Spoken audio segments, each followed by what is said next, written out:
Москвада жашап, иштеп жүрүп жыйган мүлктөрүңүздү сүрсүтпөй, батирден батирге көчкөндө төгүп чачып жоготпой, айлыңызга бат-бат жиберип туруңуз. Бул үчүн 12 жылдан бери Москвадан Кыргызстанга жүк ташуу менен алектенген Зайырбек Маматкаримов аттуу туруктуу ишкерди сунуштайбыз. Зайырбектин машиналары мыкты, кызматкерлери жооптуу, кампалары кенен, жүктү үйүңүздөн алат. Ар бир 7 облусубузга чейин барат. Ар бир аманаттын амандыгына кепилдик берет. Кызмат акысы буюмуңуздун көлөмүнө жараша 500 рубльдан башталат. Байланыш номерлары +7 926 788 70 70 +7 929 624 63 64. Москва боюнча смотрящий деп аталган жаран кармалып Бишкекке алынып келинди. 2025 жылдын 10-июнунда Москвада Кыргыз Республикасынын укук коргоо органдары тарабынан издөбүдө жүргөн жаран кармалды. Ал уюшкан кылмыштуу тобунун активдүү мүчөсү катары Ички иштер министрлигинин ыкчам каттоосунда турат. Ал оор кылмыш жасаганлыгы үчүн айыпталууда. Ыкчам маалыматтарга караганда жаран Москва жана Москва облусу боюнча смотрящий деп аталган милдеттерди да аткарган, кылмыш дүйнөсүндө жогорку макамга ээ. 2025 жылдын 10-июнунда ыкчам издөө иш-чараларынын жүрүшүндө Кыргыз Республикасынын Ички иштер министрлигинин кызматкерлери, Россия Федерациясынын Ички иштер министрлигинин кылмыш башкы башкармалыгынын кызматкерлери менен биргеликте Москва шаарында кыргыз жаранды кармашкан. Азыркы учурда ал эл аралык мыйзамдарды жана эрежелерди так сактоо менен кармалган жаран учак менен Кыргыз Республикасына алып келинди. Ички иштер министрлигинин басма сөз кызматы. Тышкы иштер министрлиги Индиядагы учак кырсыгы тууралуу билдирүү таратты. Индиянын Ахмедабад шаарына жакын жерде катталган учак кырсыгында каза болгондордун жабыркагандардын арасында кыргыз жарандары жок. Бул тууралуу Тышкы иштер министрлиги билдирди. Маалыматка ылайык Boeing 787 жүргүнчү учагынын бортунда 242 жүргүнчү болгон. Алдын ала маалыматтарга караганда жүргүнчүлөрдүн арасында кыргыз жарандары болгон эмес. Ошондой эле учак кырсыгынан кийин кыргыз жарандарынан жабыркагандар же каза болгондор тууралуу маалымат түшкөн эмес деп билдирди. Тышкы иштер министрлиги Кыргызстандын Индиядагы элчилиги кырдаалды көзөмөлдөө максатында Индиянын тийиштүү органдары менен байланышта болууда.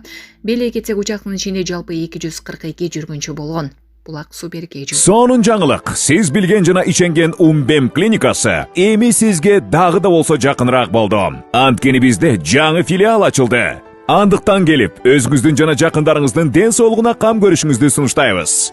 Биздин жогорку даражадагы дарыгерлер төмөндөгү адистиктер боюнча кабыл алат. Стоматология, гинекология, терапия, лор, хирургия, педиатрия, урология, УЗИ жана башка адистиктер. Лабораториялык анализдин 5000ден ашуун түрү алынат. Жогорку даражадагы стерилизациялоо. Биздин дарек ВДНХ метросу, Кондратюка көчөсү 2. Телефон номерибиз 8925 103 22 55. Кабыл алууга алдын ала жазылып келүүңүздөрдү суранабыз. Умбем клиникасы. Сиздин ден соолугуңуз, биздин камкордук. Президент Садыр Жапаров Индиянын премьер-министрине учак кырсыгына байланыштуу көңүл айтты. Президент Садыр Жапаров Индиянын премьер-министри Нарендра Модиге Ахмедабад шаарында жүргүнчү ташыган учактын кыйранышына байланыштуу көңүл айтуу телеграммасын жөнөттү. Индия Республикасынын Ахмедабад шаарындагы авиакырсыктан улам адамдардын курман болгондугу тууралуу суук кабарды терең кайгыруу менен кабыл алдым. Кыргыз Республикасынын элинин жана жеке өзүмдүн атымдан каза болгондордун үй бүлөлөрүнө жана жакындарына кайгыруу менен көңүл айтып, аза кайгысын тең бөлүшөм. Жабырдаткан жана жаракат алган адамдардын тез арада сакайып кетишин каалайм деп айтылат телеграммада. Булак Баракелди. Орусия айрым мигранттарды өлкөдөн чыгып кетишин талап кылды. Себеби иштебеген жана окуу жайларда окубаган мигранттар, ошондой эле манжа изи көзөмөлүнөн өтпөгөн же орус тилин билбегендер Орусиядан чыгып кетүүгө тийиш. Бул тууралуу Орусиянын ички иштер министри Владимир Колокольцев билдирди. Анын кайрылуусун министрликтин өкүлү Ирина Волк өзүнүн телеграм каналына жарыялады. Өлкөдө мыйзамсыз жүргөн мигранттар болбошу керек. Жумушсуз калгандар, университеттен четтетилгендер, манжа изи көзөмөлүнөн өтпөгөндөр, тил үйрөнбөй жаткандар жана орус коомуна эч кандай пайдасы жок мигранттар биздин өлкөдөн чыгып кетиши керек, деди Колокольцев. Ички иштер министрлигинин башчысы мигранттар арасындагы кылмыштуулукка каршы системдүү чараларды көрүү кажет экендигин айтып, андай иштер коомчулукка жарыяланышы керектигин баса белгиледи. Министр 3 зарыл чара катары миграция бөлүмдөрүндөгү кезек күтүүлөрдөн арылууну атады. Документтерди өз учурунда жасатып, тартипсиздикке жол бербөө маанилүү экендигин кошумчалады. Айта кетсек, Орусияда миграциялык саясатты катаалдаштыруунун жаңы толкуну 2024 жылдын жазында башталган. Быйыл көзөмөлгө алынган адамдардын реестри иштей баштады. Ал жерге Орусияда мыйзамсыз жүргөн чет элдиктер тууралуу маалыматтар киргизилет. Ал эми апрель айынан бери мигранттардын балдары мектепке кабыл алынганга чейин орус тилин билүү боюнча сынактан өтүшкөн.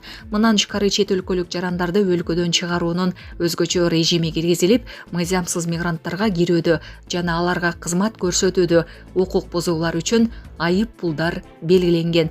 Көбүнчө Орусияга КМШ өлкөлөрүнөн барышат. 2024 жылы Тажикстандан 128 миң, Өзбекстандан 107 миң, Кыргызстандан 105 миң адам барган. Миграциялык саясат каталдагандан кийин аталган өлкөлөр өз жарандардын укугу тебеленип жатканын байма-бай айтып келишет. Булак Супер Кежи. Орусия Өзбекстандын мигранттар боюнча кайрылуусуна жооп берди. Орусия Өзбекстан элчилигинин мигранттарга урой мамиле жасалганына байланыштуу жиберген нотасы боюнча маалыматты кылдаттык менен карап жатат. Бул тууралуу Орусиянын Тышкы иштер министрлигинин расмий өкүлү Мария Захарова билдиргенин жергиликтүү басылмалар жазышты. Бизде укук коргоо органдары жана башка кызматтар аркылуу түз байланыш каналдары бар. Шериктештер ортосундагы адаттагыдай эле сүйлөшүү ачык болуп, мындай жагдайлар кылдаттык менен каралат. Өзбек тараптын жогоруда аталган өтүнүчү компетенттүү органдарга жеткирилет. Алынган объективдүү маалымат белгиленген тартипте өнөктөштөргө берилет, деди ал. Захарова ошондой эле Орусия менен Өзбекстандын күчтүү союздаштык жана ар тараптуу стратегиялык өнөктөштүк мамилелери бар экенин белгилеп, мындай учурларда эки тараптуу мамилелердин бардык жагдайлары карала тургандыгын билдирди.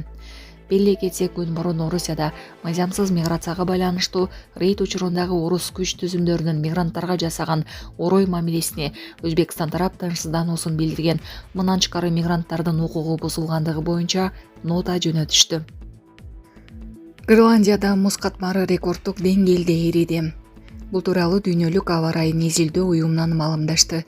Белгилүү болгондой, Гренландиянын муз катмары быйыл май айындагы ысыкта орточо деңгээлден 17 эсе тезирээк эриген. Метеорология институтунун маалыматы боюнча өлкөдөгү аба ырайын өлчөгөн станциялардын 84% май айында рекордтук ысык температураны каттады. Адистери Гренландия менен Исландияда байкалган мындай рекордтук жогорку аба температурасы 10 жылда бир гана жолу кайталанышы мүмкүн экенин айтышууда. Мындай суук климатка ылайыкташкан аймактарда аба ырайынын кескин жогорулашы өзгөчө кесепеттерди алып келет.